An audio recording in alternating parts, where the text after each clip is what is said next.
কারাগারের চার দেয়াল, স্যাঁতস্যাঁতে অন্ধকার প্রকোষ্ঠ।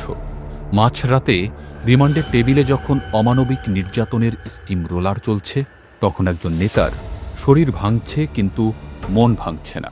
ঠিক একই সময়ে জেলের বাইরে খোলা আকাশের নিচে দাঁড়িয়ে আছেন এক অসহায় স্ত্রী।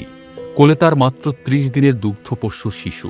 একদিকে স্বামীর উপর চলা পৈশাচিক নির্যাতন, অন্যদিকে ঘরে নেতার বৃদ্ধ মা, যিনি ছেলের চিন্তায় ধীরে ধীরে মানসিক ভারসাম্য হারিয়ে ফেলছেন।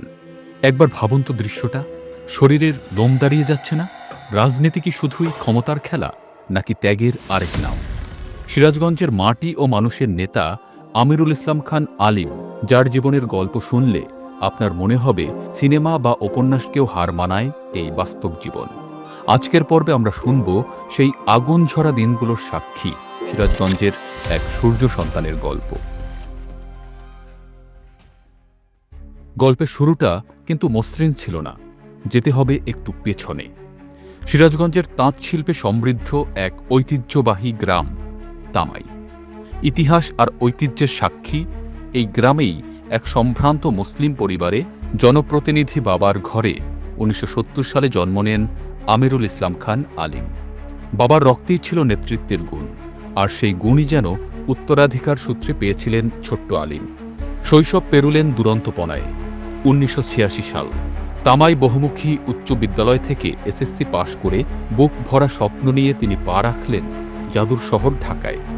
ভর্তি হলেন রাজনীতির আঁতুড়ঘর খ্যাত ঐতিহ্যবাহী তিতুমির কলেজে। কে জানত মফস্বল থেকে আসা এই ছেলেটি একদিন ঢাকার রাজপথ কাঁপাবে? কে জানত এই তিতুমির কলেজেই রচিত হবে এক অবিসংবাদিত ছাত্রনেতার ভিত্তিপ্রস্তর? শুরু হলো আসল লড়াই। ছাত্রদলের সাধারণ সম্পাদক হিসেবে দায়িত্ব নিলেন কাঁধে। সময়টা ৯০-এর দশক। স্বৈরাচার এরশাদ বিরোধী আন্দোলনে তখন সারা দেশ উত্তাল। গুলিতে ঝাঁঝরা হচ্ছে রাজপথ, কিন্তু আলিম থামেননি। মিছিলের একদম সামনের কাতারে বুক চিতিয়ে দাঁড়িয়েছিলেন তিনি।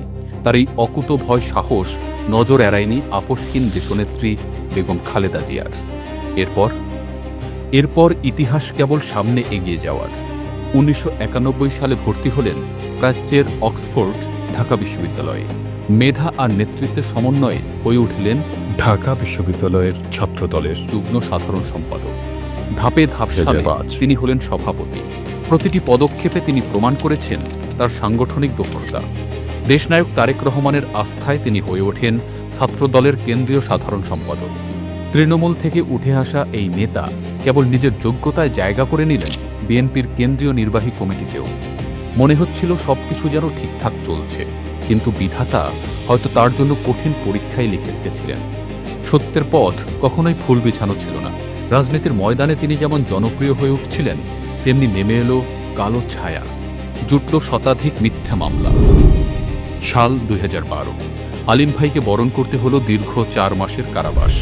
রিমান্ডের নামে চলল অকথ্য নির্যাতন, কিন্তু শারীরিক যন্ত্রণার চেয়েও যন্ত্রণা ছিল মানসিক। ভেবে দেখুন তো, বাড়ির বাইরে তখন ৩০ দিনের কোলের শিশু নিয়ে স্ত্রীর আহাজারি, পুলিশ আর দোসরদের প্রতিনিয়ত হুমকি আর শোষণ। সবচেয়ে মর্মান্তিক দৃশ্য ছিল মায়ের। যে মা ছেলেকে আগলে রেখেছিলেন, ছেলের চিন্তায় ছেলের উপর নির্যাতনের খবর শুনে সেই মা মানসিকভাবে অসুস্থ হয়ে পড়লেন। একটা সাজানো পরিবার চোখের সামনে তছনছ হয়ে যাচ্ছিল। তবুও আমিরুল ইসলাম খান আলিম মাথা নত করেননি।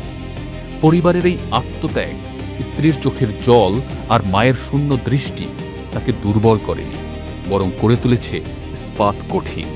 তিনি জানতেন এ লড়াই কেবল তার একার নয়, এ লড়াই গণতন্ত্রের, এ লড়াই সিরাজগঞ্জের মানুষের। মেঘ কেটে গেলে যেমন সূর্য ওঠে, আলিম ভাইয়ের জীবনেও তাই হলো। দলের প্রতি তার এই অগাধ ভালোবাসা, রক্ত আর ঘামের মূল্যায়ন করলেন দেশনায়ক তারেক রহমান। তিনি বুঝলেন সুসময়ের বসন্তের কোকিল অনেকেই হতে পারে, কিন্তু দুঃসময়ের কাণ্ডারি আলিম ভাইয়ের মতো লোকই হয়। একাদশ জাতীয় সংসদের পর আসন্ন ত্রয়োদশ জাতীয় সংসদ নির্বাচনেও সিরাজগঞ্জ ৫ আসনে ধানের শীষের কাণ্ডারি হিসেবে দল বেছে নিয়েছে তাঁতির গর্ব আমিরুল ইসলাম খান আলিমকেই।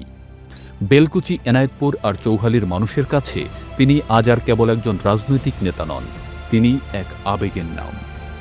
তিনি সেই মানুষ যিনি নিজের পরিবারের সুখ বিসর্জন দিয়েছেন এই জনপদের মানুষের মুখে হাসি ফোটানোর জন্য।